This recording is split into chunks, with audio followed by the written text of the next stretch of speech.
المكتب التعاوني للدعوة والإرشاد وتوعية الجاليات بأبها. السلام عليكم ورحمة الله وبركاته. الحمد لله رب العالمين والصلاة والسلام على أشرف الأنبياء والمرسلين नबीना मुहम्मद व अला आलिहि व सहबिहि अजमईन अम्मा बाद। आदरणीय दाजुभाइ र दिदीबहिनीहरू, आज म तपाईहरूको समक्ष जुन बारेमा कुरा गर्न चाहन्छु त्यो हो अल्लाहको हो। हाम्रो मनमा यो प्रश्न बारम्बार उठ्छ कि अल्लाह को हुन्, उहाँको गुणहरू के कस्ता छन्। अल्लाहको शब्द मनमा आउन साथै एक महान महिमाको कल्पना मनमा उत्पन्न हुन्छ, जो हर वस्तुको स्वामी र सृष्टिकर्ता हुन्। उनले नै हरेक वस्तुलाई एक्लै सृष्टि गरेका हुन्। सम्पूर्ण संसारलाई चलाउनेवाला उनी नै हुन्। धरती र आकाशहरूको हरेक चीज उसको आज्ञाको पालन गर्दछन्। उनी आफ्नो सम्पूर्ण विशेषताहरू र गुणहरूमा पूर्ण छन्। उनलाई खानपिन गर्ने आवश्यकता पर्दैन। उनी विवाह, वंश तथा सन्तानको जरुरत पर्दैन। केवल उनको अस्तित्व उपासनाको योग्य छ। अल्लाह तालाको अस्तित्व नै केवल यो अस्तित्व हो जो सबै गुणहरू र विशेषताहरूमा पूर्ण छ। अल्लाह तालाका केही महत्त्वपूर्ण विशेषता पवित्र कुरानमा यस प्रकार उल्लेख गरिएका छन्। कुल हुवल्लाहु अहद अल्लाहुस समद लम यलिद वलम युलद वलम यकुल लहु कुफुवन अहद। हे नबी, भनिदिऊ, उनी अल्लाह एक्ला छन्, अल्लाह निरपेक्ष छन्, उनको कोही सन्तान छैन, न उनी कसैका सन्तान हुन्, अनि कोही उनको समकक्ष पनि छैन। अल्लाह ताला आफ्नो विशेषताहरू र गुणहरूमा पूर्ण हुनुहुन्छ र अल्लाह हरेक कमी र कमजोरीबाट पवित्र छ। अल्लाह तालाका केही महत्त्वपूर्ण विशेषताहरूको वर्णन कुरानका यी आयतहरूमा गरिएको छ।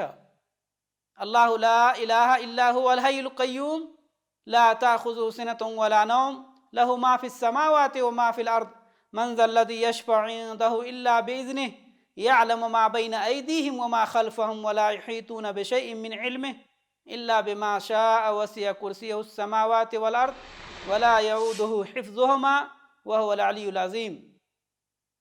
अल्लाह नै वास्तवमा सत्य पूजनीय छ। उस बाहेक अरू कोही पूजनीय छैन। ऊ सधैँ जीवित रहनेवाला र सबैलाई थाम्न सक्नेवाला छ।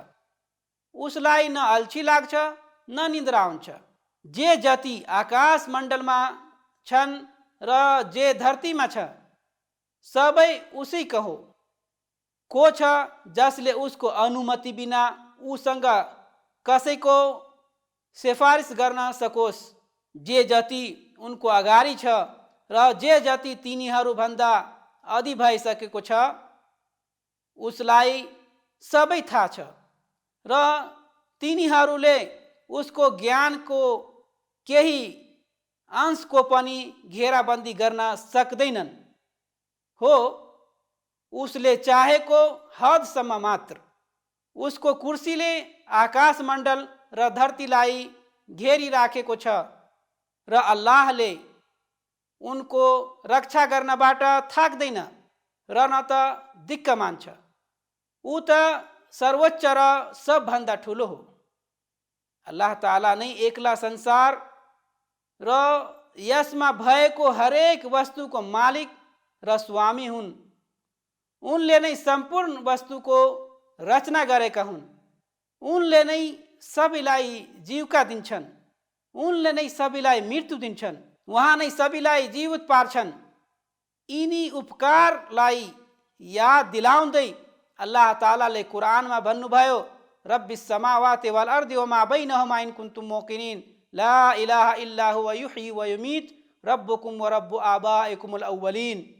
आकाशहरू र पृथ्वी र यी दुवै बीचका सम्पूर्ण चिजहरूका पालनकर्ताको तर्फबाट यदि तिमीहरू वास्तवमा आस्था राख्दछौ भने उनी बाहेक अरू कोही पूज्य छैन। उनी नै जीवन प्रदान गर्छ र मृत्यु दिन्छ। उनी नै तिमीहरूका पालनकर्ता हुन् र तिम्रा बितेका पूर्वजहरूका पनि। त्यसै गरी अल्लाह तालालाई उनका नामहरू र विशेषताहरूमा एक मान्नुपर्छ। अल्लाहका गुणहरू र विशेषताहरू तथा नामहरूमा कोही उसको भागीदार छैन।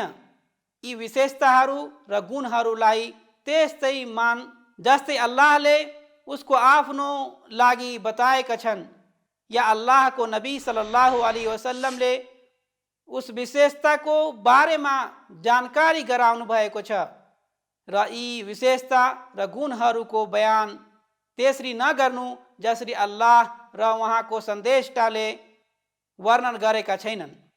पवित्र कुरानमा अल्लाह तालाको कथन छ, लैस कमिस्लिही शै वहुव समीउल बसीर।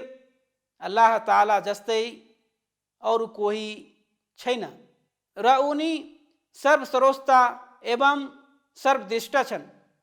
यसैले अल्लाहको विशेषता र गुणहरूलाई त्यसरी नै मान्नु जसरी अल्लाहले आफ्नो किताब पवित्र कुरानमा भन्नुभएको छ या उहाँको नबी सल्लल्लाहु अलैहि वसल्लमले जानकारी गराउनु भएको छ। उनको अर्थलाई परिवर्तन नगर्नु र त्यसको अर्थलाई अस्वीकार नगर्नु, उनको आकार बयान नगर्नु, अर्को कुनै वस्तुसँग उसको उदाहरण नदिनु।